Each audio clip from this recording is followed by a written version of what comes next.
দিক থেকে বলতে চাই, এই সরকারকে আহ্বান জানাতে চাই, আমরা চাই যে আপনারা সফল হন।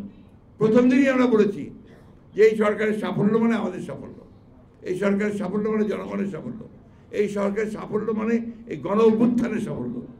এরা যদি ফেল করে তাহলে আমরা ফেল করব। আমরা চাই না যে হাসিনা আবার ফিরে আসুক, আমরা চাই না আওয়ামী লীগের সেই দুঃশাসন আবার ফিরে আসুক, চাই না বলেই আমরা বারবার করে বলছি। আমাদের সমস্ত অভিজ্ঞতা দিয়ে একটা কথা আছে, এই কথা আজকাল কেউ বলে না, উইজডম। উইজডম বলে একটা শব্দ আছে, তো এই উইজডমটাকে আপনারা প্রয়োগ করুন, চেষ্টা করুন। আমরা আপনাদেরকে এটুকু বলতে চাই, রাজনৈতিক দলগুলো সব সময় কিন্তু বাংলাদেশের ভালো করার চেষ্টা করে, এটাকে বিশেষ করে বিএনপি তো তা করেই। তা আমি আর বক্তব্য বাড়াতে চাই না, শুধু এটুকু বলতে চাই, আজকে কিন্তু খুব একটা কঠিন সময় যাচ্ছে। এই কঠিন সময় আমরা যেন আবার নতুন করে বিভ্রান্তি সৃষ্টি না করি। আমরা ঐক্য কথা বলেছি, আমরা ঐক্য করেছি, আমরা সংস্কারের দাবি দিয়েছি, আমরা সব সময় সঠিক পথে থাকার চেষ্টা করেছি। এখনো দেখবেন আমাদের ভারপ্রাপ্ত চেয়ারম্যান যে বক্তব্যগুলো দিচ্ছেন, কত সহনশীল বক্তব্য, কত রাষ্ট্র গঠনমূলক বক্তব্য, সেই বক্তব্যগুলোকে সামনে নিয়ে আমরা এগোচ্ছি। আমরা বিশ্বাস যে আমরা যেহেতু সবাই দেশপ্রেমী, আমরা দেশকে ভালোবাসি, আমরা আপনার স্বাধীনতা ভালোবাসি, আর বেশি কাটা ছেঁড়ায় না গিয়ে আপনার একটা বাচ্চা যখন অসুখ হয়, তাকে এই ডাক্তার সাহেবরা আছেন এখানে, তাকে বারবার যদি ওষুধ চেঞ্জ করা হয় অথবা আপনার অ্যান্টিবায়োটিক যদি চেঞ্জ করা হয়, তার কিন্তু আপনার ইমিউনিটি কমে যায়।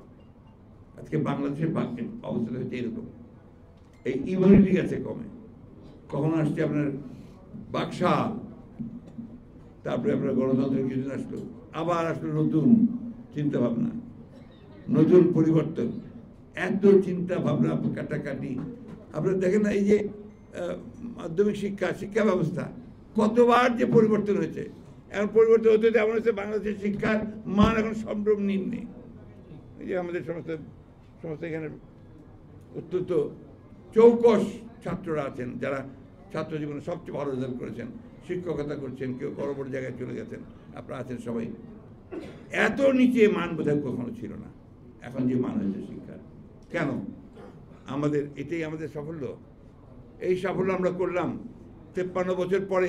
আমাদের একটা ইউনিভার্সিটি দাম আপনার 1000টার মধ্যে আসে না, 1000 তালিকার মধ্যেও আসে না। কারণ কি? কারণ হচ্ছে আমরা ঐক্যবদ্ধ জাতি নই। সবচেয়ে বড় ক্ষতি করেছে এই দেশের হাসিনা। এই 15 বছরে আমাদের সমস্ত অর্জনগুলোকে ধ্বংস করে দিয়েছে, প্রতিষ্ঠানকে ধ্বংস করেছে। একটা অফিস পাবেন না যেখানে ওদের ভূতগুলো বসে নেই, আর ওদের একটাই মাত্র কাজ ছিল শুধু টাকা কামাই করা।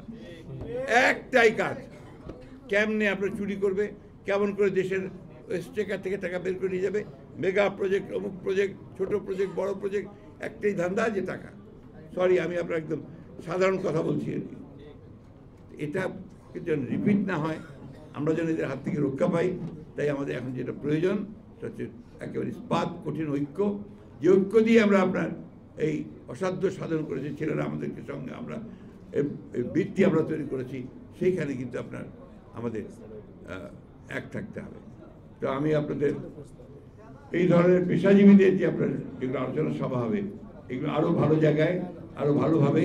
আমি কিছুক্ষণ আগে বলেছি, জাহিদ ভাইকে একজনকেও বলেছি, 7 দিন ধরে করেন বিভিন্ন ইস্যুর উপরে ওয়ার্কশপ করেন। আপনারাই তো দেবেন দেশকে, এই দিকে করেন, ইনশাল্লাহ আপনারা সফল হবেন। ধন্যবাদ। আসসালামু আলাইকুম।